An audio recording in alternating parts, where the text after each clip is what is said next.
Добро вечер и благослов Божи се разбира до сите слушатели кои што ова вечер ќе ја слушаат емисијата Гласот на вистината. Јас сакам да ве поздравам, почитувани слушатели, да ви посакам благослов Божи и уште еднаш добро вечер за сите. Навистина мене ми е посебно чест и привилегија да и ова вечер бидеме заедно и се разбира по милоста на нашиот Господ и Спасител. Го слушаме Словото Господово, слушаме се она што Господ навистина ни зборува преку Неговиот збор Божи. Почитувани слушатели, Библијата е книга која што дава одговор на сите наши прашања. Таа дава одговор дури на нашите молитви. Бог зборува преку неја, затоа што Бог е автор на Светото Писмо и затоа Библијата зборува. И таа е жив збор. Почитувани слушатели, зборуваме за последните времиња. И видовме доста работи. Така да ќе продолжиме и понатаму во наредните емисии да зборуваме за последните времиња. Да видиме што ни е запишано во Библијата. Не да измислуваме работи, не работите кои што се случуваат не плашаат, туку Библијата е книга која не предупредува, ни дава во сознание дека времето на второто триумфално доаѓање на Господ Исус Христос е многу блиско. Ние не зборуваме кога тоа ќе се случи. Ако добро се сеќавате, јас напоменав дека само Бог знае и дека само Тој го има задржано времето, датумот и годината кога Христос ќе дојде повторно на оваа земја. За тие нешта, па дури Господ Исус Христос им зборува на своите ученици и тоа ни е запишано во Евангелијата, каде што самиот Христос вели: ниту јас знам, туку мојот небесен татко кој е на небесата, тој единствено знае кога ќе настапи тој ден. Библијата го опишува како страшен ден. Кога ќе ги читаме старозаветните списи или старозаветните ескатолошки книги, ќе видиме дека тој ден не е ден за радост. Библијата го опишува ден на жалост. Страшен ден го опишува. Затоа да не чекаме да дојде тој ден, затоа што тогаш ќе се затвори вратата на милоста и ќе нема можност повеќе да ние се покаеме за нашите гревови. Затоа ајде да го искористиме времето кое ни е дадено од Господа. Сите овие нешта за кои што зборуваме, а во емисијата Гласот на вистината зборуваме за последните времиња. Последните времиња се нештота кои што се случуваат, но од друга страна не предупредуваат. Видовме дека книгата Откровение или Апокалипса отпочнува со предупредување и завршува со предупредување. Па дури почитувани слушатели, емисијата Гласот на вистината точно е таа која може ова вечер сите нас слушателите се разбира да не предупреди. Затоа ве замолувам да ја слушате емисијата Гласот на вистината и да слушате се она што Господ на вистина зборува преку зборот Божи. Ке отвориме, како што кажав, од каде што ние ни изборуваме од ова ескатолошка глава, 24 глава од Евангелието на Матеј и се разбира ке читаме од 3 па се до 8 стих. И кога седеше на Маслиновата гора, му придоа учениците негови насамо и му рекоа: кажи ни кога ќе биде тоа и каков ќе биде знакот на твоето доаѓање и крајот на светот.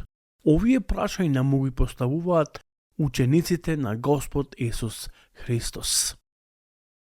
А Исус им одговори и рече: пазете се некој да не ве излаже. Зашто многу мина ќе дојдат во моје име говорејќи дека јас сум Христос и ќе прелажат мнозина. Ќе слушате за војни и гласови за војни, ќе гледате да не се уплашите, зашто сето тоа треба да биде, но се уште не е крајот. Зашто ќе се дигне народ против народ и царство против царство.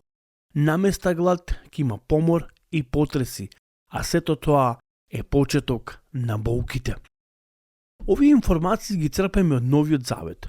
Овие информации се разбира ни се запишани во Светото Писмо. И некои од нив веќе ние имавме можност да ги разгледаме. Минатата емисија се разбира зборувавме за едноставно за загриженоста. Да не загрижуваат одредени работи кои што ќе се случуваат, се разбира, во иднина. А тоа е, зборувавме за војните. Некако посебно сме потресени кога ќе слушнеме дека има војни. Но самите војни носат или имаат свои последици, но за тоа исто така зборува и Библијата. Една од последиците кои што Христос ги спомнува, зборува глад, потреси и земјотреси. Затоа ние ќе зборуваме оваа вечер, всушност ќе зборуваме за гладот. Но пред се сакам да отвориме во книгата Откровение, 5 глава, и да видиме кој е достоен да ја отвори книгата и да ги скрши незините 7 печати. Еве ќе отвориме книга Откровение, 5 глава, и се разбира, ќе читаме од 1 па се до 5. И еве што ни вели Библијата: потоа во десната рака на оној кој седеше на престолот забележав книга, испишана и однадбор и однатре, запечатена со 7 печати. Тогаш видов еден силен ангел кој со многу силен глас запраша: кој е достоен да ја отвори книгата и да ги скрши незините печати? Но никој не се најде, ни на небото, ни на земјата, ниту пак во подземниот свет, што може да ја отвори книгата и да ја прочита. Јас многу плачев, поради тоа што не се најде ниту еден што ќе биде достоен да ја отвори книгата и да ја прочита. Тогашка еден од старешините ми рече: не плачи, еве го победникот, лавот од племето Јудино, Давидовиот потомок. Тој ги скрши печатите и ја отвори книгата. Се разбира, зборуваме за Господ Исус Христос, но верувајте ми, овие 7 печати не носат ништо добро на овој свет или на оваа земја. Но ние, почитувани слушатели, ќе отвориме исто така во 6 глава и ќе видиме како се кршат печатите. И еве, 6 глава, 1 стих ни е запишено: и кога видов како јагнето го отвора првиот од 7 печати, се огласи едно од 4 животни или суштества грмногласно, кој рече: дојди и види. Значи, кој има власт да ги скрши 7 печати, да ја земи книгата? Оној кој доаѓа од јудиното колено. А тоа е јагнето Божјо. 6 глава се разбира, првиот стих ни зборува дека јагнето е тоа кој дојде, ја зеде книгата и ги крши незините 7 печати.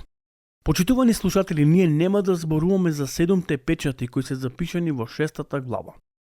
Ке зборуваме за 4 јавачи на Апокалипсата, но всушност ке зборуваме за 4-тиот. Поточно сакам да ви прочитам, да видиме што носи 4-тиот јавач на Апокалипсата. Еве ќе отвориме заедно Откровение 6 глава 7 и 8 и да видиме што таму се разбира ни е запишено. Кога јагнето ги отвори 4-тиот печат, се огласи 4-тото суштество, кој рече: дојди. Најнаш пред мене се појави сивозелен коњ. Кој најнико што јаваше на сивозелениот коњ се викаше Смрт, а во негова придружба беше Адот. Ним им беше дадена власт на 1/4 од земјата, за да убиваат со меч, со глад, преку болести и преку диви зверови. Гледате како Библијата зборува, за какви настани зборува, за какви нешта кои што треба, почитувани, да се случуваат. Зборува за глад, за потреси и земјотреси, за нешта за кои што и самиот Господ Исус во оваа 24 глава ни пишува дека ќе се случуваат одредени работи. И морам да ви признам дека веќе едноставно се случуваат, но оно што и минатата емисија кажав, а тоа е, треба да ставиме посебен акцент на тоа дека тука не е крајот, туку почетокот на болките. Ова се првите чекори за кои Библијата зборува и ни дава преку овие чекори да бидеме внимателни и да навистина бидеме подготвени, да имаме навистина вистинска и се разбира цврста вера. Зашто ќе се дигне народ против народ и царство против царство, наместа ќе има глад, помори и потреси. А сето тоа е почеток, се разбира, на страдањата. Почитувани слушатели, војните носат економска криза. Тие го нарушуваат производството и ги прекршуваат трговиите, го зголемуваат или ги зголемуваат трошоците и доведуваат до инфлација. Гладот пак е сериозен недостаток од храна, што може да доведе до болести, до слаб имунолошка или до слаба имунолошка, се разбира, состојба. Кога зборуваме за гладот, навистина, ова е многу сериозна работа, почитувани слушатели. Гладот е навистина сериозна, како што кажав, работа. И затоа треба да бидеме многу внимателни и да видиме што навистина ни носи едноставно гладот. Библијата за тоа ни зборува што е тоа што ни носи гладот. Како што реков, Библијата многу јасно и гласно ни зборува што е тоа што гладот, се разбира, ни носи. Ни носи сериозни последици. Војните носат сериозни последици. И тоа како сериозни последици. И затоа имаме аргументи, Библијата пишуваат и можеби многу други книги. Па дури и смрт. Библијата не вели само што ни носи глад, епидемија, туку дури и смрт ни носи. Секоја година околу 9 милиони луѓе умираат од глад, што значи и дека има недоволно исхрана и затоа се појавуваат болести. Исто така, да знаеме дека просек околу 24 до 25 илјади смртоносни случаеви дневно се случуваат или умираат луѓе. Африка е најпогодениот континент од глад денеска. Денеска 21.000 или 21.000, како што кажав, дневно умираат од само глад. Исус зборуваше за ваквиот дел од последните времиња, предукувајќи дека ќе има вакви потешкоти, но тоа беше поттик за трпение, вера и праведност, а не контрола или некој статистички, се разбира, прогнози. Затоа треба да бидеме внимателни и не само што имаме глад, туку Библијата зборува и за војни, но исто така зборува и за земјотреси. Во Библијата земјотресите понекогаш се спомнуваат како знаци на големи настани или предупредувања, а особено во ескатолошките писма, како што е книгата Откровение или книгата, се разбира, Данило. Значи, еве уште неколку нешта спомнати за последните времиња, за гладот, за војните.